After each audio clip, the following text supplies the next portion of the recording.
എല്ലാവരും പ്രാർത്ഥനയുടെ ദിവസത്തിലായിരിക്കുമ്പോൾ ദിവസത്തിൽ എഴുന്നേറ്റെന്ന് സങ്കീർത്തനം 86 പ്രതിവാക്യമായി പാടി നാം ദൈവത്തെ മഹത്വപ്പെടുത്താം. എല്ലാവരെയും പ്രവർത്തിക്കുന്ന പോലെ ചടങ്ങായതുകൊണ്ടല്ല, ദൈവത്തിന്റെ നാമത്തില് ആദ്യ നൂറ്റാണ്ടിൽ പുസ്തകവര്യന്മാർ ആരാധിക്കുമ്പോൾ സങ്കീർത്തനം അവരുടെ ആരാധനയുടെ ഒരു ഭാഗമായിരുന്നു നാം വചനത്തിൽ കൂടി അറിയുന്നത് കൊണ്ട് നാം അത് പാടി പ്രബോധിപ്പിക്കുക, അതിൽ നിന്ന് സന്തോഷിക്കുക പതിവാണ്. അങ്ങനെയാണെങ്കിൽ എല്ലാവർക്കും എഴുന്നേറ്റ് Psalm 86 റെസ്പോൺസിബിൾ 86 സങ്കീർത്തനം ദാവീദിന്റെ പ്രാർത്ഥനയാണല്ലോ. ആ സങ്കീർത്തനം വാക്യപ്രതിവാക്യമായി പാടി കർത്താവിനെ സ്തുതിക്കാം. അവസാന വാക്യങ്ങൾ ചേർന്ന് പാടി ദൈവത്തെ മഹത്വപ്പെടുത്താം. യഹോവേ വിചാരിക്കണമേ, എനിക്കുത്തരമരുളേണമേ, ഞാൻ എളിയവനും ദരിദ്രനുമാകുന്നു.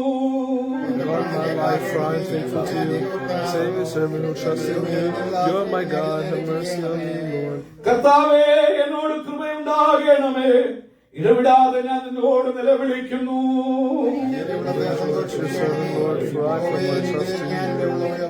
കർത്താവേ, നീ നല്ലവനും ക്ഷമിക്കുന്നവനും നിന്നോട് അപേക്ഷിക്കുന്നവരോടൊക്കെ മഹാദയാലുമാകുന്നു.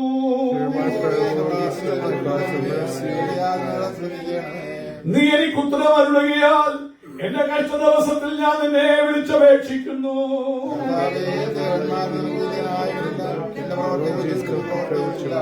കർത്താവേ, നീ ഉണ്ടാക്കിയ സകല ജാതികളും തിരുമുമ്പിൽ വന്ന് നമസ്കരിക്കും, അവർ നിന്റെ നാമത്തെ മഹത്വപ്പെടുത്തും.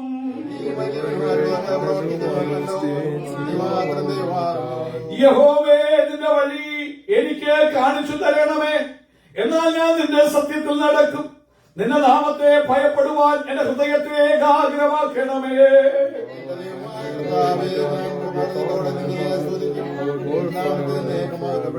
എന്നോടുള്ള നിന്റെ ദയാ വലിയതല്ലോ, നീ എന്റെ പ്രാണനെ അധമപാളാതിൽ നിന്ന് രക്ഷിച്ചിരിക്കുന്നു.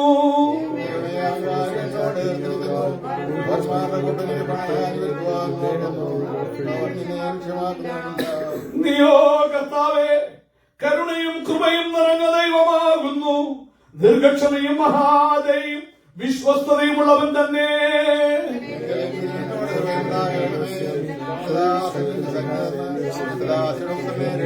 അടുത്ത വാക്യം നമുക്ക് ചേർന്ന് പാടി നാഥനെ സ്തുതിപ്പാം.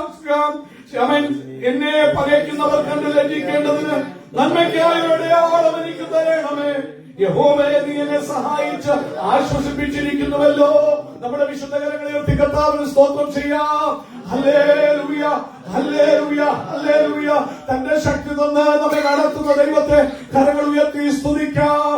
Hallelujah, hallelujah, hallelujah. തന്റെ ശക്തി തന്ന് തന്റെ ജനത്തെ ആശ്വസിപ്പിക്കുന്ന ദൈവത്തെ കരമുയർത്തി സ്തുതിക്കാം. Hallelujah, hallelujah, hallelujah. എല്ലാവർക്കും പ്രാർത്ഥനയുടെ ദിവസം ഇരിക്കാം. കേരം കൊണ്ട് കടന്നു വന്ന് നമ്മുടെ ദൈവത്തിൽ സംസാരിക്കും.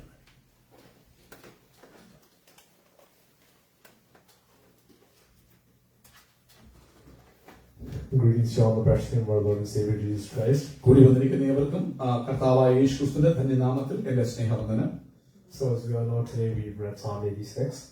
നമുക്കറിയാമല്ലോ 86 സങ്കീർത്തനമാണ് ഇന്ന് പകൽ നമ്മൾ വായിച്ചത്. Before we go into the word, I want to review again with this month what we were thinking about, what it is. ഈ വചനത്തിലേക്ക് സങ്കീർത്തനത്തിലേക്ക് ധ്യാനത്തിനായി കടക്കും മുമ്പ് ഈ മാസം എന്താണ് പരിശുദ്ധാത്മാവ് സഭയായി ചിന്തിക്കുവാൻ നമുക്ക് തന്നിരിക്കുന്നത് എന്ന് അയവിറക്കുവാൻ ഞാൻ ആഗ്രഹിക്കുന്നു. Last month we were talking about grace, but this month we are talking about to perfect holiness. We need strength, which we must receive from God. കഴിഞ്ഞ മാസം കൃപയെക്കുറിച്ച് പരിശുദ്ധാത്മാവ് നമ്മോട് സംസാരിച്ച് കൃപ തരുന്ന ദൈവം വിശുദ്ധിയിൽ ജീവിപ്പാൻ. പക്ഷേ കൃപ ലഭിച്ചാലും ശക്തി ഫലമില്ലെങ്കിൽ വിശുദ്ധിയിൽ ജീവിപ്പാൻ നമ്മെ കൊണ്ട് കഴിയുകയില്ല എന്ന് നമുക്ക് മനസ്സിലാക്കാൻ കഴിയും. So the way I preached it at least was grace is the unmerited gift of God, the way God blesses you even though you don't deserve it. So in the same way, in God's grace, from God's gracious character, He provides you strength because He knows when you are weak. ഇത് ഞാൻ എങ്ങനെ connect ചെയ്യുന്നു ചോദിച്ചു കഴിഞ്ഞാൽ, ഒന്ന്, ദൈവം കൃപാലുവായ സർവകൃപാലുവായ ദൈവമാണ്. അർഹതയില്ലാത്ത ദാനമാണ് കൃപ എന്ന് പറയുന്നത്. ദൈവം നമുക്ക് കൃപ തരും വിശുദ്ധനായി ജീവിപ്പാൻ. എന്നാൽ അതോടുകൂടെ ചേർന്ന് വിശുദ്ധിയിൽ നിലനിൽക്കാൻ നമുക്ക് ആവശ്യമായ ഒരു കാര്യമാണ് ബലം. ഉറപ്പ്, ധൈര്യം, ശക്തി. അത് കർത്താവ് തന്റെ കൃപയോടുകൂടെ ചേർത്ത് നമുക്ക് തരുന്നൊരു കാര്യമാണ് തന്റെ ബലം. But what's the nature of this matter? The thing is that in order to receive grace, any form of grace, because grace comes in many forms, it comes in many ways of help, because overall grace is just the undeserved gift that we get. So first of all, in order to receive this, we must know that we need it and we must ask for it. പ്രിയമുള്ളവരെ, കൃപ എന്ന് പറയുന്നത് അത് ഗഹനമായ ഒരു വിഷയമാണ്. അവൻ കൃപ പല രൂപത്തിൽ തന്റെ ജനത്തിന് ദൈവം കൊടുക്കുന്നവനാണ്. അവൻ സ്വന്തം എന്നാൽ ആ കൃപ പ്രാപിക്കണമെങ്കിൽ, കൃപ അവൻ ലഭിക്കണമെങ്കിൽ, അവൻ ആ കൃപ വേണമെന്നൊരു ദാഹമുള്ളിൽ ഉണ്ടാകണം. ആ കൃപയ്ക്ക് വേണ്ടി കർത്താവിനോട് യാചിക്കണം. കഴിഞ്ഞ ദിവസം ഞങ്ങള് മത്തായി സുവിശേഷത്തിൽ കൂടി പഠിച്ചു പോകുന്ന ഭാഗം, യാചിപ്പീൻ എന്നാൽ നിങ്ങൾക്ക് ലഭിക്കും, അന്വേഷിപ്പിൻ നിങ്ങൾ കണ്ടെത്തും, മുട്ടുവിൻ നിങ്ങൾക്ക് തുറക്കുമ്പോൾ. കൃപ നമുക്ക് അത്യന്താപേക്ഷിതമാണ്. കൃപ പല രൂപത്തിൽ കടന്നു വരും. ആ കൃപ എന്ന് പറയുന്നത് അർഹതയില്ലാത്ത ദാനമാണ്. ഞാൻ ചെയ്തതുകൊണ്ട് വേഗായി ദൈവം തരുന്നതല്ല, രക്ഷിക്കപ്പെട്ട് സ്ഥാനപ്പെട്ടുകൊണ്ട് തരുന്നൊരു കാര്യമില്ല. ഇത് അർഹതയില്ലാത്ത ദാനമാണ്. പക്ഷെ അതിനുവേണ്ടി ഒരു കൊതി ഉള്ളിൽ ഉണ്ടാകണം. അതിനുവേണ്ടി യാചിപ്പാൻ, കർത്താവേ കൃപ വേണം, എനിക്ക് കൃപ തരണേ എന്ന് ചോദിക്കാൻ ഒരു മനസ്സും ഉണ്ടാകണം. It's almost nonsensical, at least that's the difference between Christianity and other religions, because the thing is that, okay, grace is something we have to ask for. Naturally, you would ask for something you deserve, or something that you worked for, or something you know would be logical for you to get. Because I myself, I wouldn't, even though my dad is my dad, he would get me anything, I wouldn't feel a right way to ask him something that I do not deserve.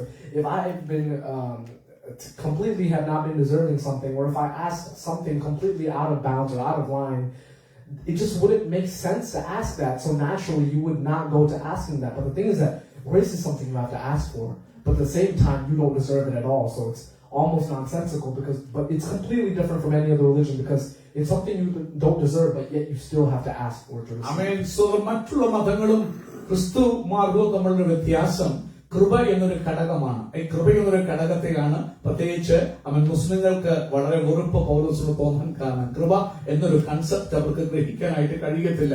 നോക്കൂ, കൃപ എന്ന് പറയുമ്പോൾ അവൻ സ്വന്തം ഒരു കാര്യം, മറ്റുള്ള മതങ്ങളില് നമ്മൾ പോകുന്നു, ഒരു കാര്യം നമുക്ക് അർഹതപ്പെട്ടതാണ്, ചോദിക്കുന്നു, ആ ദൈവം തരുന്നു. അതിനുവേണ്ടി അവർ ആ ദൈവത്തോട് ചോദിക്കുന്നു. അല്ലെ, അവൻ ക്രിസ്തീയ മാർഗത്തില് ഒരു പ്രത്യേകതയുണ്ട്. കൃപ എന്നൊരു കാര്യം നമുക്ക് അർഹതപ്പെടാത്തതാ, ഒരിക്കലും നമുക്ക് ചോദിക്കാൻ യാതൊരു ന്യായമില്ലാത്തതാ. അവൻ പ്രത്യേകിച്ച് ഞാനും എന്റെ പിതാവും അവനുള്ള ബന്ധം ചോദിച്ചു കഴിഞ്ഞാല് ഞാൻ ഒരിക്കലും എന്റെ പിതാവിനോട് എനിക്ക് അർഹതപ്പെടാത്തൊരു കാര്യം ചോദിക്കാൻ ശ്രമിക്കാറില്ല. അതെനിക്ക് വേണം, അതെനിക്ക് പ്രയോജനമോ അല്ലെങ്കിൽ അത് ന്യായമാണ് എന്നുണ്ടെങ്കിൽ മാത്രമേ ചോദിക്കത്തുള്ളൂ. അല്ലാത്തൊരു കാര്യം ചോദിക്കാൻ പലപ്പോഴും ഞാൻ വിമുഖത കാണിക്കും, ഒരിക്കലും പോയി ചോദിക്കാൻ തുനിയാറില്ല. എന്നാല് അവൻ ക്രിസ്തീയ മാർഗത്തിലൊരു പ്രത്യേകത, ഈ കൃപ എന്ന് പറയുന്നത് എനിക്ക് അർഹതപ്പെട്ടതല്ല, ഒരിക്കലും എനിക്ക് ലഭിക്കേണ്ടതല്ല, തരേണ്ടതല്ല. പക്ഷേ വചനം പറയാ, കൃപയ്ക്ക് വേണ്ടി നീ യാചിക്കണം, ആ കൃപയ്ക്ക് വേണ്ടി നീ ചോദിക്കണം. അവൻ അർഹതപ്പെടാത്ത എങ്ങനെയാ പോയി ചോദിക്കുന്നത്? അർഹതപ്പെടാത്തൊരു കാര്യം പോയി ചോദിക്കാൻ ആരെക്കൊണ്ടും കഴിയുകയില്ല, മടിക്കും മനുഷ്യർ. എന്നാൽ ഈ ക്രിസ്തീയ മാർഗത്തിലൊരു പ്രത്യേക ഉപദേശമാണ് കൃപ. നീ നിനക്ക് അർഹതപ്പെട്ടതല്ലെന്ന് അറിയാം, പക്ഷെ നീ ദൈവത്തോട് ചോദിക്കണം. അവൻ ചോദിക്കുന്നവർക്ക് എത്ര കൃപ അവൻ കൊടുക്കുമെന്ന് വചനം നമ്മെ പഠിപ്പിക്കും. Okay, so it's hard to ask. That's the main point. It's hard to ask because we know what the nature of the matter is. We understand that it's not something that we're supposed to get. It wouldn't make sense to ask. And you would not ask any other human being on this earth for things that we don't deserve, so why would we ask God? So in nature, it is a hard thing. It kind of makes sense. It doesn't make sense to ask. പ്രിയമുള്ളവരെ, അർഹതപ്പെടാത്തൊരു കാര്യം പോയി എവിടെ? ഇപ്പം നിങ്ങളുടെ ജോലി എന്നൊരു വ്യക്തിയാണെങ്കിൽ, okay, നിങ്ങൾക്ക് ഓൾറെഡി ഒരു റേസ് കിട്ടി, അടുത്ത വീണ്ടും പോയി ഉടനെ അർഹതയില്ല, പോയി ചോദിക്കാൻ മടിക്കും. ഒരിക്കലും ആരും പോയി ചോദിക്കത്തില്ല. അർഹതയില്ലാത്തൊരു കാര്യം ആരോടും പോയി ചോദിക്കാൻ മടി കാണിക്കും. അത് തന്നെയാണ് നമ്മുടെ പ്രശ്നവും. കൃപയെന്ന് പറയുന്ന അർഹതയില്ലാത്തൊരു ദാനമാണെന്നറിയാം, ഞാൻ അതിന് യോഗ്യനല്ല എന്ന് നല്ലവണ്ണം അറിയാം. അപ്പോൾ ദൈവത്തോട് ചോദിക്കാൻ നമുക്കൊരു വിമുഖത ഉണ്ടാകും. അവൻ ചോദിക്കാൻ എപ്പോഴും മടി നമ്മൾ വ്യാപരിക്കും. But the thing is that between the relationship of father and child, when it comes to us and God, you have to learn certain things, and one thing especially that you have to learn is to ask. പ്രിയമുള്ളവരെ, അപ്പനും മക്കളും തമ്മിലുള്ള ബന്ധം വരുമ്പോൾ, പ്രത്യേകിച്ച് ദൈവവും നിങ്ങളും അപ്പനും മക്കളും പോലൊരു ബന്ധമായിട്ടാണ്. മറ്റുള്ള മതങ്ങളെ പോലെ അടിമകളായിട്ടല്ല നിങ്ങളെ ദൈവം കാണുന്നില്ല, മക്കളായിട്ട് നിങ്ങൾ രക്ഷിക്കപ്പെട്ട് സ്നാനപ്പെട്ട് അവൻ പുത്രനെ ധരിച്ച് ദൈവകുടുംബത്തിലെ അംഗമായി ദത്തെടുക്കപ്പെട്ടപ്പോൾ ദത്തുപുത്രനായിട്ട് പോലും അല്ല കാണുന്നതിന്റെ സ്വന്തം മകനും മകളുമായിട്ടാണ് കാണുന്നത്. അങ്ങനെ വരുമ്പോൾ അപ്പനുമായിട്ടുള്ള നിന്റെ ബന്ധത്തിന്റെ ആഴം എന്താണെന്ന് ഞാൻ നിങ്ങൾ തിരിച്ചറിയണം. അപ്പനും മക്കളും നമ്മുടെ ബന്ധം എങ്ങനെയായിരിക്കണം, ആ ബന്ധത്തിന്റെ ആഴം എന്താണെന്ന് തിരിച്ചറിയാതെ ചോദിക്കാൻ കഴിയുകയില്ല. ആ ബന്ധം തിരിച്ചറിയുന്ന ഒരു വ്യക്തിക്ക് മാത്രമേ അപ്പന്റെ അടുക്ക പോയി ചോദിക്കാൻ മനസ്സുണ്ടാകത്തുള്ളൂ. അപ്പൻ ആരാണെന്ന് തിരിച്ചറിയാത്തൊരു വ്യക്തി ഒരിക്കലും അപ്പന്റെ അടുക്കൽ ചെല്ലുകയില്ല. If you know your father, you can ask. നിങ്ങളുടെ അപ്പനെ തിരിച്ചറിഞ്ഞാൽ നിങ്ങൾക്ക് തീർച്ചയായിട്ടും ചോദിക്കാൻ കഴിയും. ആമേൻ. The thing is that the thing is that if it's not something you deserve, if you ask, there's no saying that your father might still get it for you, because that's the thing. Because a lot of times we see God as a judge rather than a father, because we think of what's the righteous way that He would carry out things. Okay, God doesn't leave righteousness, but yet He's still a father. So sometimes He will look at you. You have to understand that He looks at you as a child, like a helpless son. So ഇന്ന് പകൽക്കാലം ദൈവവും നിങ്ങളുമായിട്ടുള്ള ബന്ധത്തെ ഒരു അപ്പനും മോനുമായിട്ടുള്ള ബന്ധം പോലെ കാണണം. ചില സമയം നിങ്ങൾ അർഹതയില്ലാത്തൊരു കാര്യമായിരിക്കാം, ഒരു റാഷണലൈസേഷൻ കാണത്തില്ല അത് ചോദിക്കാൻ. പക്ഷേ അപ്പനാണ് തിരിച്ചെന്ന് പോയി ചോദിക്കുമ്പോൾ, അപ്പന്റെ അടുത്ത് പോയി ചോദിക്കുമ്പോൾ ചിലപ്പോൾ കിട്ടേണ്ടാത്ത അപ്പൻ തന്നു വരാം. എന്നാൽ അപ്പനും മോനുമായിട്ടുള്ള ബന്ധം അതുപോലെയാ. നിങ്ങൾ തിരിച്ചറിയണം, ഒരിക്കലും നിങ്ങളുടെ ബുദ്ധി കൊണ്ട് ചില കാര്യങ്ങൾ ചോദിക്കുന്നത് ശരി അങ്ങനെ ചിന്തിച്ച് ദൈവത്തിനടുക്ക വരാതിരിക്കരുത്. അപ്പൊ ചോദിക്കേണ്ട അത്യന്താപേക്ഷിതം അപ്പനുമായിട്ടുള്ള ബന്ധം തിരിച്ചറിഞ്ഞ് അപ്പന്റെ അടുക്കമെന്ന ആവശ്യം പറയണം. ചിലപ്പോൾ നീ വിചാരിക്കും ഒരിക്കലും കിട്ടാത്ത സാധ്യതയില്ലാത്തൊരു കാര്യമാണ്. ചില അപ്പനോട് ചോദിച്ചു കഴിയുമ്പോൾ അപ്പൻ നിന്നെ അറിയാം, അപ്പന്റെ മോനാങ്ങി നിന്നെ നിസ്സഹായത അപ്പൻ അറിയാം. അവൻ അപ്പന് കരുണ തോന്നാൻ ചിലപ്പോൾ, അയ്യോ എന്റെ കുഞ്ഞു ചോദിച്ചല്ലേ, ആരോടാ അവൻ പോയി ചോദിക്കുന്നത്, വേറെ അവൻ ആരും ഇല്ലല്ലോ എന്ന് പറഞ്ഞു. നീ ചോദിച്ചത് നിനക്ക് അർഹതപ്പെടാത്തതാണ്, ചിലപ്പോൾ തന്നെന്ന് വരാം. അവിടെ ഒരിക്കലും യാചിക്കാതിരിക്കില്ല, അപ്പന്റെ അടുക്ക പോയി ചോദിക്കാതിരിക്കില്ല. ബന്ധം അപ്പനും മക്കളുമായിട്ടുള്ള ബന്ധം പോലെ നിങ്ങളും ദൈവമായിട്ടുള്ള ബന്ധത്തെ നിങ്ങൾ തിരിച്ചറിയണം. When you ask God for something, when you ask your father for something, the first thing they do is not analyze you to see what you've done wrong and right. The first thing that they think is, oh, my son had the trust in me to come and ask me, even though it made no sense at all. He loved me enough, he trusted me enough to come and ask me. So the first thing that they feel is love. ഒരു കാര്യം പറയാൻ വിട്ടുപോയപ്പോൾ പൈതൽ പ്രസംഗിച്ചതിനകത്ത് പലപ്പോഴും നമ്മൾ ദൈവത്തെ കാണുന്നത് ന്യായാധിപതിയായിട്ടാണ്, ന്യായം വിധിക്കുന്നവനായിട്ട്. അവൻ തെറ്റ് ചെയ്താൽ ഉടനെ ശിക്ഷിക്കുകയും, അപ്പോൾ നമ്മള് ന്യായവിധി, ഞാൻ എന്താ അർഹതപ്പെട്ട ചെയ്തിട്ടാ ദൈവം തരാൻ പോകുന്നത്, എന്തോ ചോദിക്കാൻ പോകണ്ട, ഐ ഡോണ്ട് ഡിസർവ് ഇറ്റ്. അങ്ങനെ ന്യായവിധി നടത്തുന്ന ഒരു ജഡ്ജായിട്ട് ദൈവത്തെ കാണുന്നതുകൊണ്ട്, ഒരു അപ്പനായി കാണാത്തത് കൊണ്ട് പലപ്പോഴും പോയി ചോദിക്കാൻ ഒന്ന് മടിക്കും. എപ്പോഴും ചിന്ത, അവൻ ദൈവം ശരിയാ, സത്യമാ, ദൈവം നീതി വിട്ടൊന്നും ചെയ്യത്തില്ല, അവൻ നീതിമാനായ ദൈവമാണ് അവൻ. എന്നാലും അവൻ അപ്പനോടാണ്. അപ്പൻ എന്ന് പറയുമ്പോൾ വ്യത്യസ്തമാണ്. നോക്കൂ, അവൻ സ്വന്തം ഒരു അപ്പന്റെ അടുക്കൽ പോയിട്ട് അവൻ ഒരു കാര്യം നാം ചോദിക്കുമ്പോൾ, സ്നേഹനിധിയായ ഒരു അപ്പനാണെങ്കിൽ അവിടെ അവൻ ഇന്ന സമയത്ത് ഇന്നെല്ലാം ചെയ്തില്ലേ, പാപമെല്ലാം ചെയ്തില്ലേ, അതുകൊണ്ട് ഇന്ന കാര്യങ്ങളെല്ലാം ചെയ്തില്ലേ, എന്നോട് ഇങ്ങനെയൊക്കെ ചെയ്തില്ലേ എന്ന് അളന്നു കൂട്ടിയിട്ട് അവൻ ഇല്ല എന്ന് പറയുന്നുണ്ട് ഒരു യഥാർത്ഥ അപ്പൻ.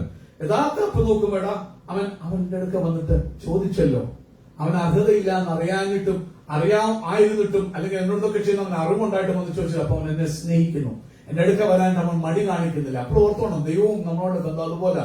അപ്പന്റെ അടുക്ക വന്ന് ചോദിക്കുമ്പോൾ ഒരുപക്ഷെ പല കുറവുകള് അമ്മോന് കാണും, എന്നിട്ടും ആ മോൻ അപ്പന്റെ അടുക്ക വന്ന് അപ്പ തരണേന്ന് പറയുമ്പോൾ അപ്പൻ തിരിച്ചറിയുന്ന അപ്പന്റെ ദൃഷ്ടി എന്ന് പറഞ്ഞാൽ വ്യത്യസ്തമാണ്. അവൻ സ്വന്തം അപ്പൻ നോക്കാൻ, ആ കുഞ്ഞിന്റെ അടുക്ക വന്നല്ലോ, ശരിയാ, ഞാൻ തല്ലി, ഞാൻ വഴക്ക് പറഞ്ഞത്, എന്നിട്ട് എന്റെ അടുക്ക വന്ന് ധൈര്യത്തോടെ ചോദിക്കാൻ മനസ്സ് കാണിച്ചല്ലോ.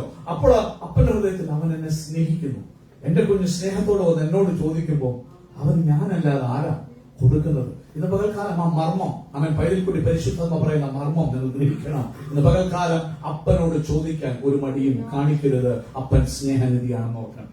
So what we went through is, why do we ask? It's the reason that we just understood why we should be able to ask is because we went under and we looked at what the Father's character would be like. We basically analyzed the Father's character and we trusted in it. We saw certain things that we could trust in the Father's character.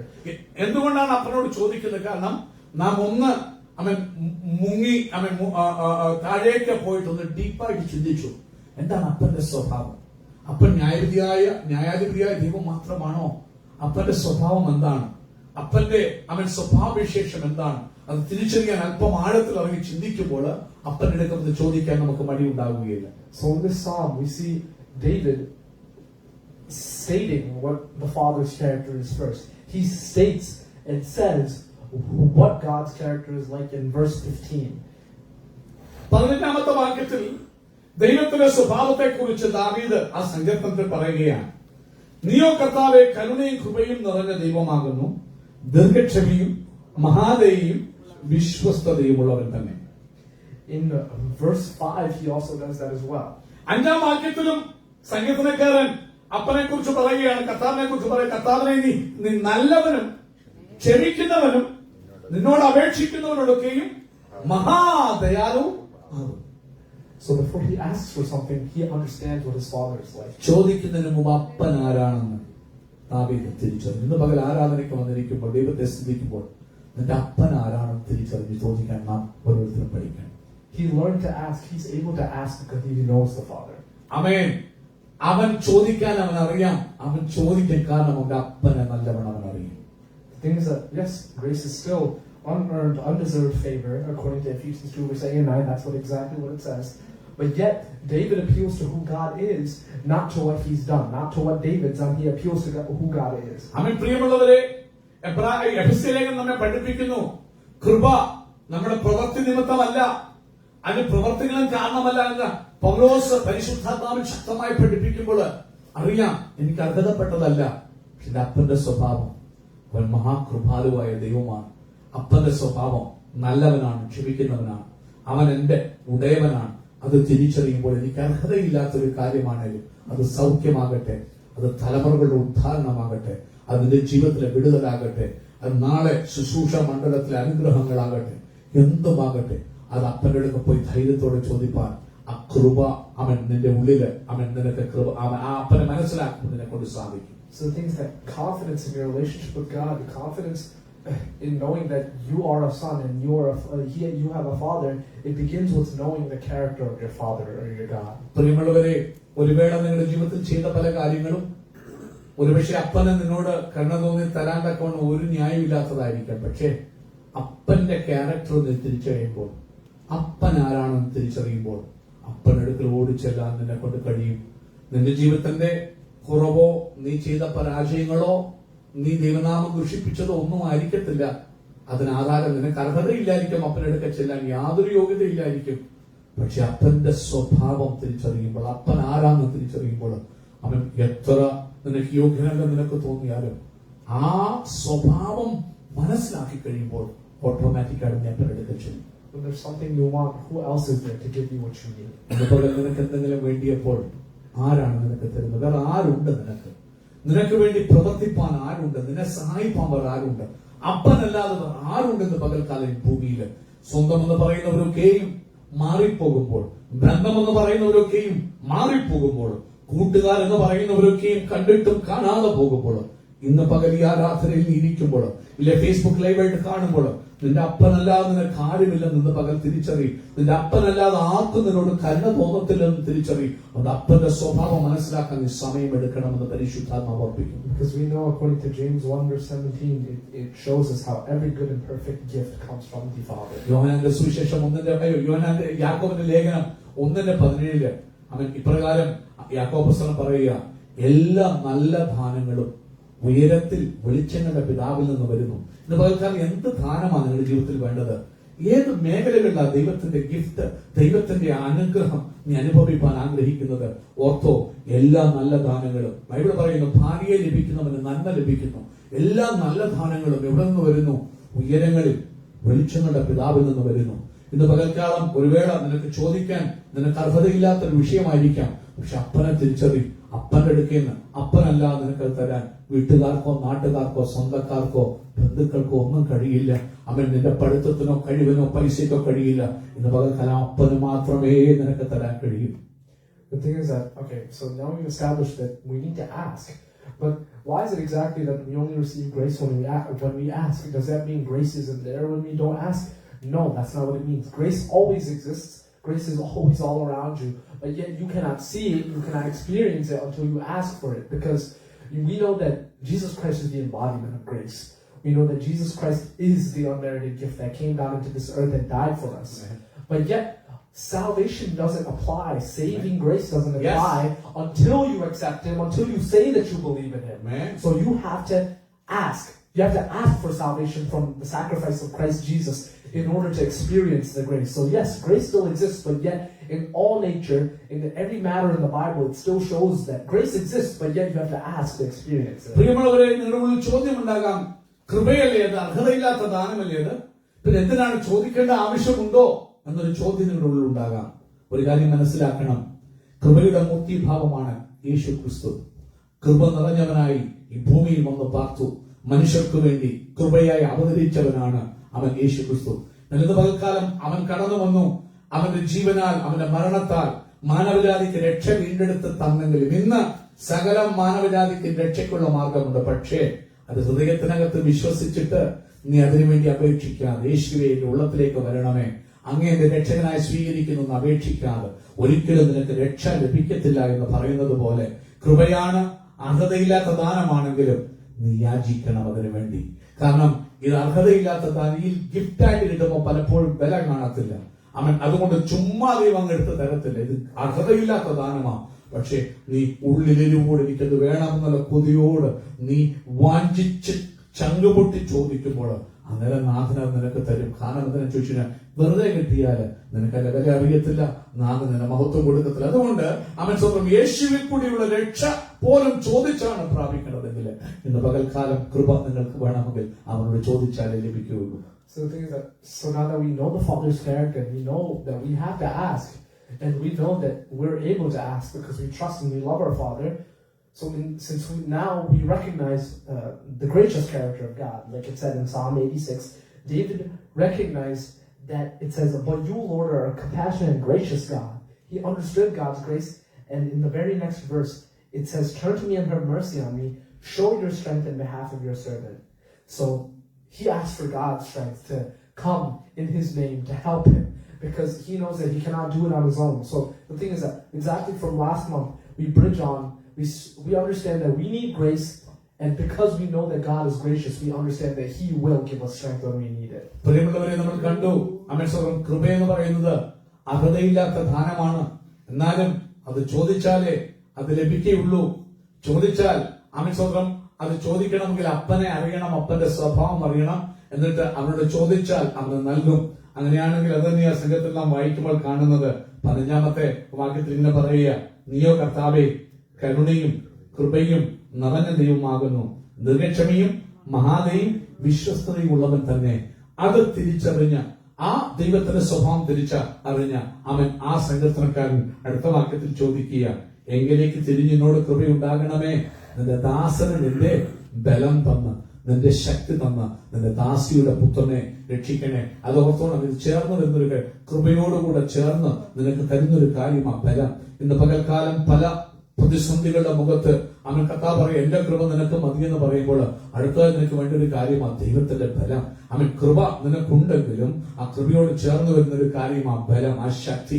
അത് ദാവീദ് തിരിച്ചറിഞ്ഞ ഉടനെ അത് ഗ്രഹിച്ചിട്ട് കർത്താവിനോട് പറഞ്ഞിട്ട് ചോദിക്കുക, താ കർത്താവേ ശക്തി, താ കർത്താവേ ബലം, നീ എനിക്ക് തന്ന കൃപ അത് പൂർത്തീകരണത്തിലേക്ക് എത്തിക്കുവാൻ, അതിൽ നിലനിൽക്കുവാൻ എനിക്ക് ഇന്ന് പകല് ഈ ആരാധനയിൽ നിന്റെ ശക്തി വേണം. ഞാൻ നിന്റെ ദാസിയുടെ മകന, നിന്നെ വിളിച്ചപേക്ഷിച്ച നിന്റെ മകളുടെ പുത്രന. ഇന്ന് പകൽക്കാലം അവൻ സ്വപ്നം ചെയ്യുന്നു, നിന്റെ ദാസിയുടെ മകൻ. അവൻ ഒരു വേള നിങ്ങളുടെ അമ്മമാർ ദൈവത്തെ സ്നേഹിച്ചവരും സേവിച്ചവരുമാകാം. അവൻ സ്വന്തം ആ ദാസിയുടെ അവൻ പുത്രനാണ് ഞാൻ. അതുകൊണ്ട് നിന്റെ ശക്തി തന്ന് അവൻ നീ രക്ഷിക്കണം, നിന്റെ ബലം തന്ന് കൃപയിൽ നിലനിൽക്കാൻ സഹായിക്കണം. ആ ശക്തി തന്ന് അവൻ കൃപയിൽ, കൃപ പല രൂപത്തിൽ നിനക്ക് വേണ്ടി വെളിപ്പെടും. ആ കൃപയിൽ മുന്നേറാൻ ആ ബലത്തിന് വേണ്ടി ഇന്ന് പകൽക്കാലം ചോദിക്കാം.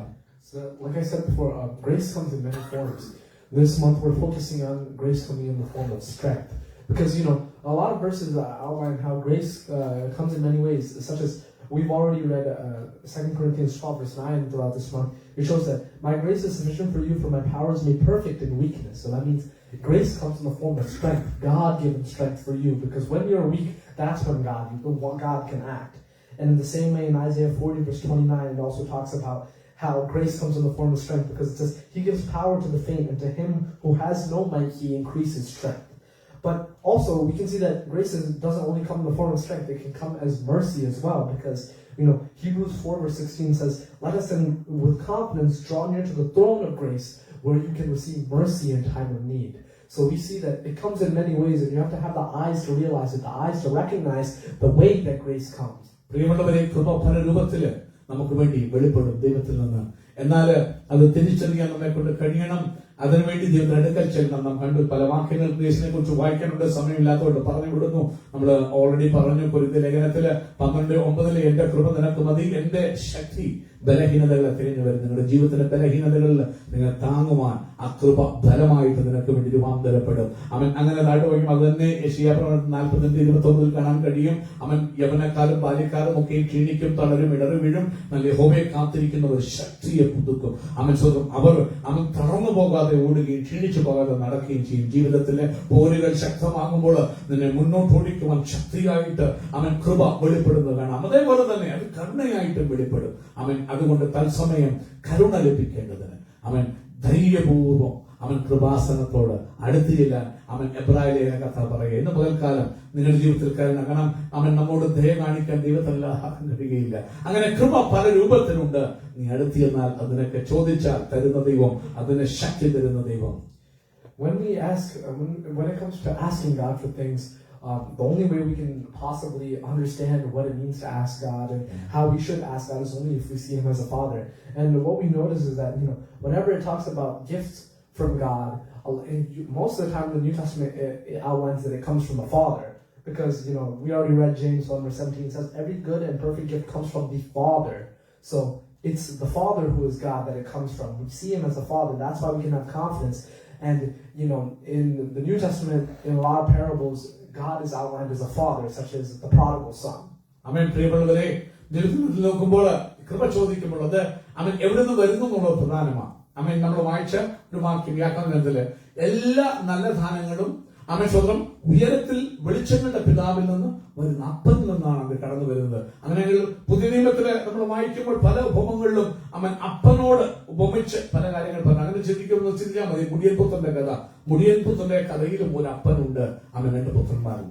And in this story we see that the son returns not because he is righteous, not because of any logic by what was done, any account of deeds, but rather it's because it also understands it highlights the fact that it wasn't easy to ask. It was not easy to go back because the prodigal son took a while. He thought for a while to see, how can my father accept me? Thinking by his logic, he was thinking, how can my father accept me? But yet after thinking for a while, finally he understood. He looked back to what his father was, the character of his father, and he decided to then go back. പ്രിയമുള്ളവരെ, നോക്കണം മുടിയൻപുത്രന്റെ കഥയില്ലേ. ആ മുടിയൻപുത്രന് അവൻ സ്വന്തം ചെയ്യുന്നു. തന്റെ ജീവിതത്തിലെ കുറവുകൾ തിരിച്ചറിഞ്ഞു, എല്ലാം നഷ്ടപ്പെട്ടപ്പോൾ. എന്നാൽ പോകുക എളുപ്പമായിരുന്നില്ല. അവൻ സ്വന്തം ചെയ്യുന്നു. മടങ്ങി വരിക എളുപ്പമായിരുന്നില്ല. അല്പം അവൻ ചിന്തിക്കേണ്ടി വന്നു. കാരണം അവൻ ചെയ്തു നോക്കിയും തെറ്റാണ്. ഒരിക്കലും അപ്പൻ അക്സെപ്റ്റ് ചെയ്യാൻ പറ്റത്തില്ല. അവിടെ ചെല്ലാൻ തന്നെ അവന്റെ മനസ്സ് മടിച്ചു, ശരീരം മടിച്ചു. വീണ്ടും അവൻ ചിന്തിച്ചു, അപ്പന്റെ സ്വഭാവത്തെ കുറിച്ച് ഓർത്തു.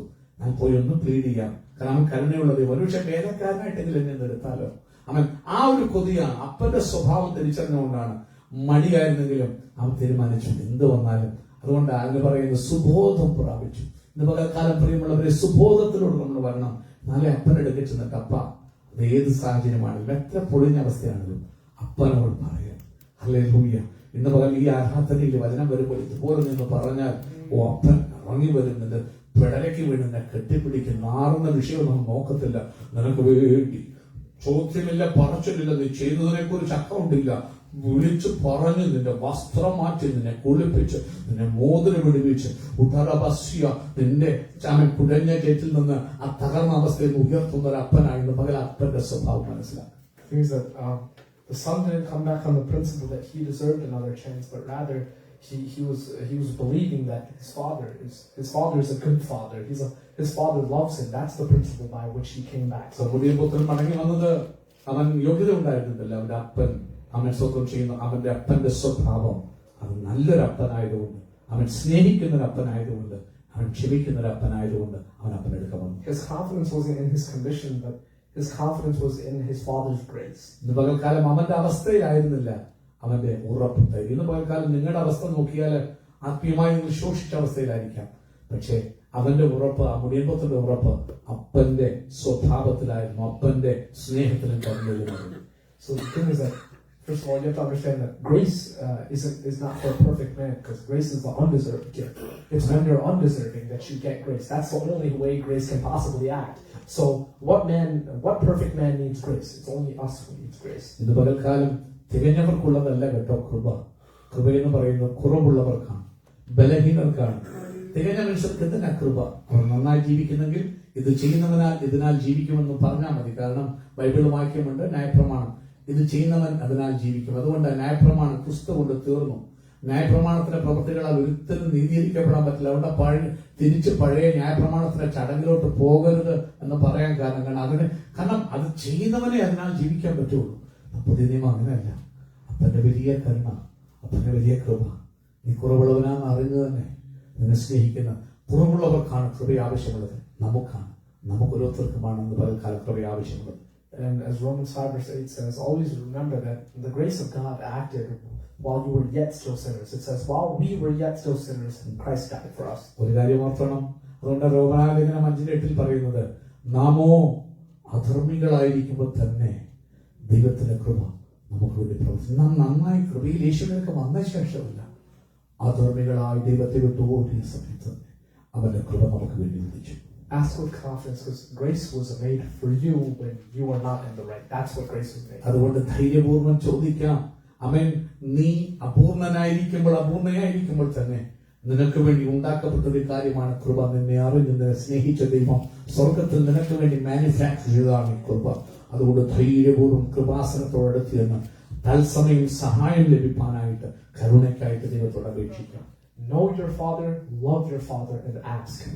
അപ്പനെ അറിയ അവനെ കുറിച്ച് അറിവ് നീ പ്രാപിക്കുക. അതിനാ വചനവും പരിസ്ഥിതിയൊക്കെ അപ്പനെ കുറിച്ച് പഠിപ്പിക്കുന്നതിനെ അവൻ. എന്നിട്ട് അപ്പനെ അറിഞ്ഞിട്ട് നീ ചോദിക്കുമോ അപ്പൻ നിന്നെ വെറും കൈയായിട്ട് അയക്കത്തില്ല. നിന്റെ ശൂന്യതകളെ അവൻ മാറ്റും. May God bless you, teach and every one of these. ഈ വചനങ്ങൾ ആദ്യമായി കർത്താവിനെ കരമടിച്ച് കർത്താവിനെ സൂചിച്ചാൽ മനോഹരമായ